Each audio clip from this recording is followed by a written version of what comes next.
Mabuhay Kamustika, welcome, how are you? This is Bob from Love Beyond the Sea. I'm out here at the mall. I'm on some very important business. We're going to keep it clean today. Keep it clean. What I mean by that is we're going to get my wedding rings for my wife and I cleaned. It's been 5 years and 8 months, so I'm returning to the place where I purchased them. And I want to just kind of go down memory lane just a little bit here and tie it into finding love beyond the sea. You know, I haven't been in the mall here for a while. It's packed. It's a Saturday. It's packed. It seems like it's an airport. They're making announcements about social distancing and wearing masks. I saw some guy with enough luggage that looked like he was waiting in an airport. So, but it's busy. Things are normal here in Nebraska. Nothing special. But I do want to talk to you about something special to me, which is our engagement rings, wedding rings, and that whole experience. We're going to clean it up today.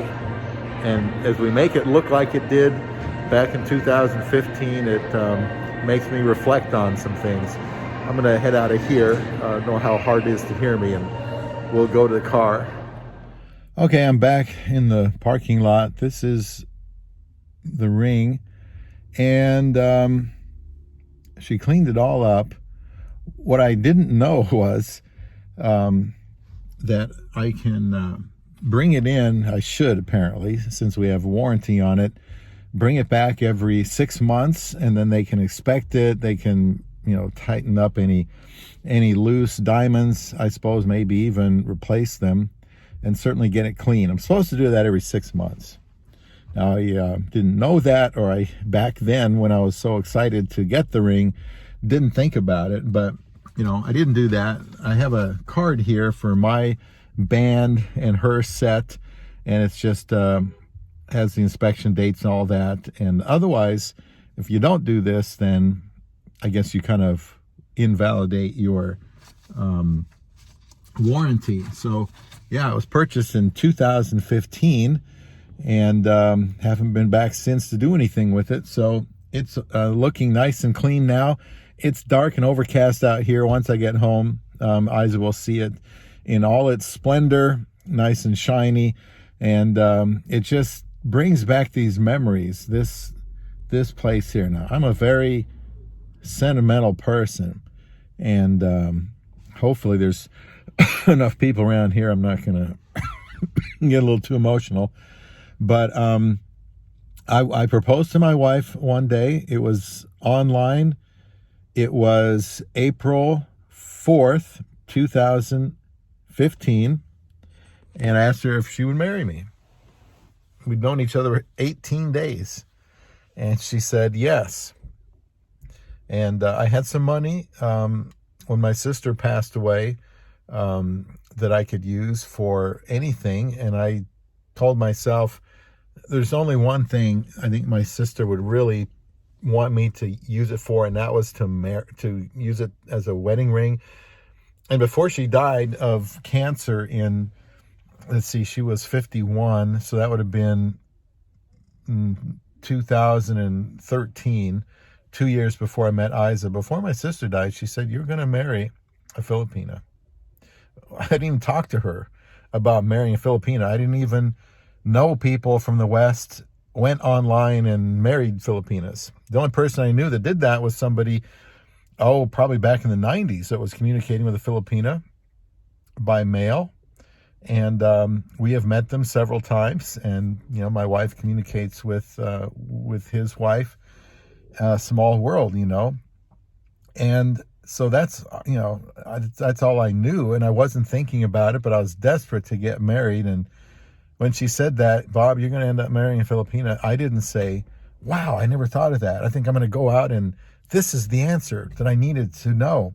I never even thought about it. I just thought it was so unrealistic. And I scolded her for it.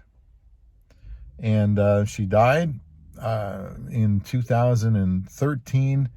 In 2015, I married a Filipina.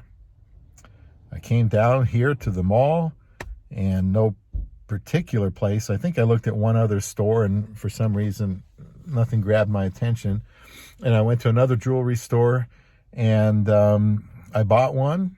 And the lady told me that sold it to me that she had just broken up or been broken up with her boyfriend, who broke up with her after 5 years of a dating relationship. 5 years. And here I was buying a ring for my fiance that I had known for 18 days. And now, as I take this ring back to the store, we've been married 5 years and 8 months. So there's a little difference in commitment between the guy that's going to date somebody for 5 years and the guy that is serious about getting married. And that's what this channel, Love Beyond the Sea, is about. It's for people who are seriously interested in getting married. I was 53. I thought it was hopeless. Now I'm bringing back a wedding ring to be cleaned after 5 years and 8 months. And, you know, the weather is a lot different now than it was then. But if the weather was the same, it'd probably feel like 5 days, because the time has gone by so fast. And so if you're out there, you come across this video, you come across the channel, I'm just trying to help people do what I did, not give up, go where you wanted. That's what YW stands for. Go overseas. A lot of people still do that. It's always been a thing, and it's probably more legitimate nowadays than ever with the feminism of the West, MGTOW, people thinking maybe they have no other options. They don't have anybody like me saying, you can't be single. Come on, you're going to waste your whole life being alone. You know, biblically, we are to marry. That's what's normal for most people. Now, I don't want to make anybody feel bad if they feel like they just can't get married. I never thought I was going to get married after 30 years of being alone. And there's no guarantees in life at all. There's no guarantee I'm going to make it home to be with my wife here on this day.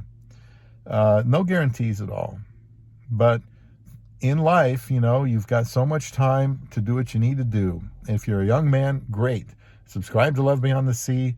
Consider somebody overseas. I can help you with all kinds of videos and even podcasts on casting beyond the sea, on Podbean and other places, to help encourage you to keep looking, hopefully be inspired by my experience. 53-year-old guy, been alone for so long, find somebody, they're serious, I'm serious, I propose, then we just spend the rest of our lives learning how to be together and to act as one and live as one. And I get to be responsible for that relationship.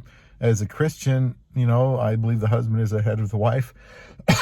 and we talk about that. We talk about anything, some of it apparently controversial, but we talk about the things that a man needs to know when he's looking for a wife, and how to stay married in a culture where we seem to value independence or are doing our own thing, or we assume marriage isn't going to work. And we all know people whose marriages didn't. And I just want to be that voice in the wilderness saying, well, come on, guys, you know, don't let me have all the fun. I got married. There's lots of good women out there. And you might one day be able to go to a store after proposing to someone and your life changes, and then go buy a ring that you could slip on the finger someday of your love beyond the sea.